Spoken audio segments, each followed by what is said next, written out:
Bonjour tout le monde, on est bien sur la chaîne de Elnosh, L-N-O-S-H. Si vous êtes ici, vous le savez déjà, mais c'est pas grave, piqûre de rappel, ça coûte rien. Je suis désolée parce que là, je suis dans une pièce qui résonne. En fait, je dis ça, mais tout mon appart résonne. Donc, on va faire avec le son qu'on a et l'image qu'on a. D'ailleurs, l'image est de très très près, beaucoup trop près à mon goût. Mais étant donné le sujet de la vidéo, pas le choix. Donc, on va faire avec, et puis on va éviter trop de zoom, parce que là, c'est problématique. Donc comme vous avez vu dans le titre, je vais vous montrer aujourd'hui un peu ma routine minimaliste dans le sens où c'est vraiment le minimum que j'emmène quand je vais quelque part, que j'aille chez mon copain ou n'importe où en fait. Dès que j'ai envie de... Je sais que je vais me maquiller, mais j'ai pas envie de me trimballer tout l'attirail et en même temps je veux un maquillage qui soit au minimum correct quoi. Bon, après quelques heures de montage, je me suis dit que je pouvais pas avoir fait ça pour rien. Du coup, je vous souhaite une bonne vidéo, mais je vous assure que j'assume absolument pas ma tête. Maintenant c'est trop tard, c'est fait et on fait avec. Première étape, les barrettes. Et de une. Et de deux. J'aime bien dire une grand-mère. Qui dit ça? Ensuite, on retire les lunettes. Waouh, la France entière, que dis-je? 40 personnes me voient sans mes lunettes alors que je déteste ça. Ça commence bien. Donc, premièrement, je ne mets pas de fond de teint. Donc, vous vous munissez juste d'un correcteur, d'un peu de crème hydratante. Et en fait, ce que je fais, c'est que bon, déjà, je cible les endroits où vraiment j'ai des taches rouges parce que c'est la pire chose à corriger chez moi. Enfin, sur mon visage, parce qu'ailleurs, il y a plein d'autres trucs à corriger. Les ailes du nez, les cernes. J'ai essayé de pas dramatiser sur ma peau aujourd'hui, parce qu'on va dire que la majorité des gens ont une mauvaise peau et pas l'inverse, parce que sinon on déprime. Et ensuite, je vais venir me mettre des tout petits points de crème hydratante un peu partout sur le visage. Et j'estompe au doigt. Sans faire de tête bizarre, s'il vous plaît. Et partout, bien sûr, j'estompe avec la crème hydratante que j'ai posée à proximité. Donc là, du coup, la peau, elle a un effet un peu luisant, mais c'est pas grave. Vous allez voir, on va arranger ça, pas de souci. Du coup, dans un deuxième temps, je m'attaque aux sourcils. Je vous avoue, je prends n'importe quel crayon qui est pas trop sec, pas trop gras, et de ma teinte qui est froide. Et pas qui ait ce contour orange dégueulasse autour de mes sourcils, et ça fait l'affaire. Donc je suis pas très pommade, du coup, je vais juste remplir très grossièrement mes sourcils que je n'épile pas pour ma part. Je suis blonde, donc effectivement, ça se voit pas beaucoup que je m'épile pas. Disons qu'il faut s'approcher, quoi. Ensuite, je prends un fard mono, n'importe lequel, qui vous va et qui correspond à la teinte à peu près de vos racines, donc ou de vos sourcils. Donc moi, c'est un fard mono qui vient de chez NYX, qui est très froid et qui va me permettre de continuer mon maquillage après, vous allez voir. Donc je prends un pinceau à double embout, qui a l'embout donc pour brosser les sourcils et l'embout un peu eyeliner. Donc d'abord, je vais estomper le crayon que j'ai mis avant. Et ensuite, je prélève du fard mono que je vais appliquer très grossièrement pareil sur mon sourcil, histoire de le remplir au maximum et qu'il n'y ait surtout pas de trous. Ensuite, comme on peut le voir, j'ai gardé le teint hyper luisant à cause de la crème que j'ai mis et quand j'ai estompé le correcteur. Donc moi, je vous présente pour la première fois du coup, j'utilise une poudre libre que j'ai fait moi-même à base d'argile, de fécule de maïs et de poudre de cacao. Le but, c'est de mélanger dans les proportions qui vous vont ces trois ingrédients. Et dans l'idée, la fécule de maïs va permettre de matifier votre peau dans l'ensemble. L'argile va permettre d'absorber le sébum qui est sécrété par votre peau toute la journée. Et la poudre de cacao va permettre d'ajuster tout simplement la teinte par rapport à votre carnation. Pour ma part, moi j'ai utilisé de l'argile verte parce qu'en fait j'ai des sous-tons qui sont roses et j'ai des rougeurs sur le visage. Et comme vous le savez, le vert va contrer le rouge et va permettre un peu de rééquilibrer votre teint. Mais en fonction, vous pouvez utiliser de l'argile rose ou de l'argile blanche. L'argile rose et ou orange, je sais pas trop, va permettre de contrer par exemple les sous-tons bleus que vous avez sur les cernes. Du coup, j'ai fait le mélange directement dans un poudrier que j'ai acheté chez AliExpress. J'en ai acheté 3, mais il y en a d'aussi bien sur Aromazone. Disons que comme je sais que je vais les garder très longtemps, je me suis permise de les prendre sur AliExpress. Donc j'en ai versé un petit peu dans le couvercle du poudrier et je vais venir en mettre partout là où je ne veux pas que ce soit highlighté naturellement. Donc c'est-à-dire que je vais éviter mes pommettes, le dessus de mon nez. Donc je vais en mettre principalement sur le front. J'en mets pas beaucoup mais je tapote partout. Parce que ce qu'il y a c'est que si je frotte trop, comme c'est une poudre qui est très très libre étant donné que je l'ai faite moi-même, elle va juste se balader et elle va pas vraiment adhérer à votre peau. Ensuite je fais les ailes du nez et un petit peu le dessous des cernes. On voit direct que ça contre le côté luisant qu'on avait tout à l'heure.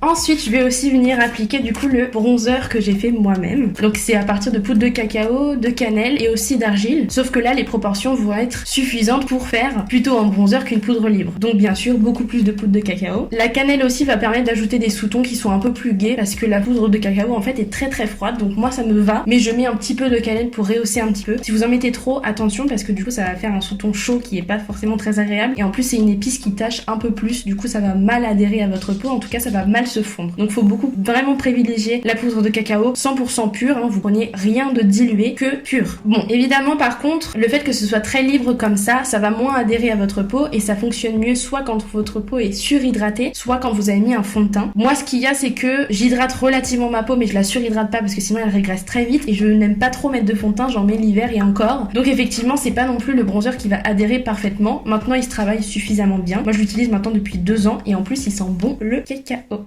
Et en plus c'est hyper écolo dans le sens où non seulement vous dépensez rien du tout parce que la poudre de cacao 100% pure et l'argile verte dans tous les cas vous l'avez acheté pour la poudre libre. Ça je sais pas, il reste peut-être et en vrai il reste un fond de peau mais ça fait 1 an que je l'ai pas refait et ça se consomme très lentement. Et je ne change plus. Donc pareil, hein, je vais venir en prélever dans le couvercle et je vais l'appliquer comme un bronzer normal, rien de très surprenant à cela. On peut constater quand même qu'il marque plutôt bien. Là, je vous avoue que je vois dans le retour un halo orangé qui n'est pas le cas en vrai, je vous rassure, je veux pas paraître pour une menteuse. Par contre, avec la poudre de cacao et la cannelle, il faut faire attention à comment vous préparez votre peau, que ce soit hydratation, sérum, base, fond de teint, parce que une fois que c'est bien accroché à la peau, c'est bien accroché à la peau quoi. Et ça devient hyper dur à travailler et moi je suis déjà venue à devoir recommencer parce que si vous mettez trop de cannelle ou même que votre poudre de cacao accroche, hein, c'est possible, c'est fini pour vous quoi. Voilà. J'avais oublié. Cette chose précieuse qu'est le thé. Chelou, hein. Maintenant il est tiède. Merde. Donc je vous avais dit qu'on s'en servirait et je réutilise du coup le fard mono que j'avais pris pour remplir mon sourcil tout simplement. Je vais reprendre le même pinceau. Donc vous voyez, on minimalise au maximum le matos. Et en fait on va plonger uniquement la toute pointe dans le fard. Et avec ça on va faire un ras de cils plutôt étiré. Un peu comme un liner au fard à paupières si vous voulez. Donc je longe grossièrement la ligne de mes cils. Hein. Voilà. Ça va, vous voyez bien là? Sinon, moi à midi, je vais manger un risotto aux asperges. Pour finir le teint, non pas du tout parce que j'allais presque passer l'highlight. Bref. Le blush. Moi perso je prends un blush qui n'est pas forcément adapté à ma carnation. Maintenant je le kiffe. Donc j'ai envie de vous dire, faites-vous kiffer. Donc pareil c'est un blush mono qui se trimballe partout. Il fait mais 1 cm sur 1 cm, c'est vraiment génial. Et je l'ai depuis très longtemps. Donc ça c'est le genre de truc que t'as pas besoin de racheter. Ça fait du bien. Donc j'en prélève sur mon petit benzo. Je vais en appliquer en tapotant légèrement un peu partout. J'ai une peau qui marque assez vite avec le blush. Donc je fais vraiment gaffe. Et en fait je vais traverser mon visage tout entier. Parce que je sais qu'en ce moment on adore en mettre un petit peu sur le bout du nez, tu vois, pour me donner un effet un peu cutie naturel. Ensuite, on passe au highlight sur les 3/4 de mon visage. Donc moi, pour la couleur, ça dépend de mon humeur. Des fois, j'adore mettre beaucoup d'irisé rose, parfois beaucoup d'irisé gold et parfois beaucoup d'irisé blanc. Maintenant, je préfère le gold, je trouve que ça va tout le temps. J'adore. Donc je prends un pinceau plat et là en fait je vais éliminer toutes les parties de mon œil que je vais éliminer et mon nez. Le coin interne, bien sûr. Et puis moi j'y vais, hein, je mets la dose, hein, je vous le dis. L'arcade sourcilière, très important, j'adore. On voit la joie se dessiner au fur et à mesure que j'en rajoute. Alors, l'endroit que je fais là, comment ça s'appelle déjà?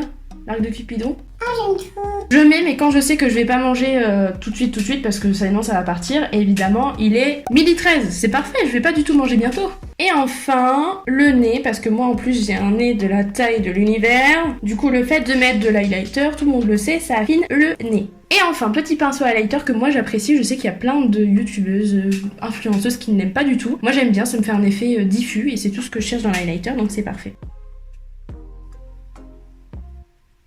Et enfin, pas de surprise, le mascara.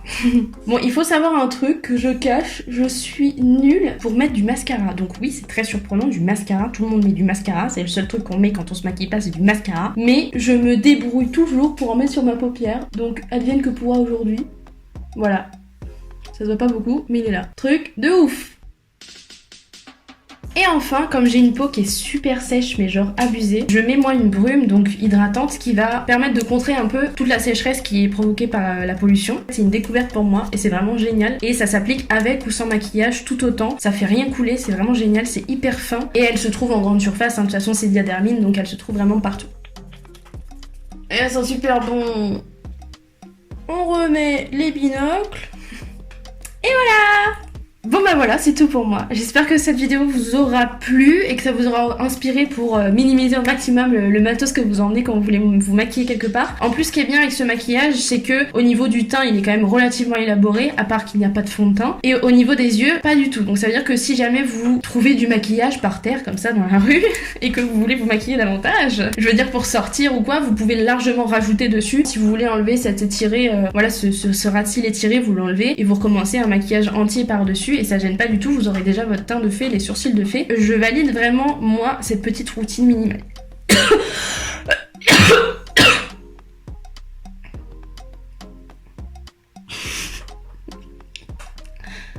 Non, coupe pas l'arme, le maquillage. Sur ce, je vous fais vraiment des bisous. C'est peut-être un petit peu abusé, mais j'adore les bisous. Je vous dis à très vite pour une prochaine vidéo. Surtout, n'oubliez pas de vous abonner, le petit pouce bleu, la petite cloche et tout ça, parce qu'en ce moment, je vais essayer d'être active au maximum et j'ai besoin de soutien pour tout ça. Donc voilà, je vous dis à très bientôt et ciao!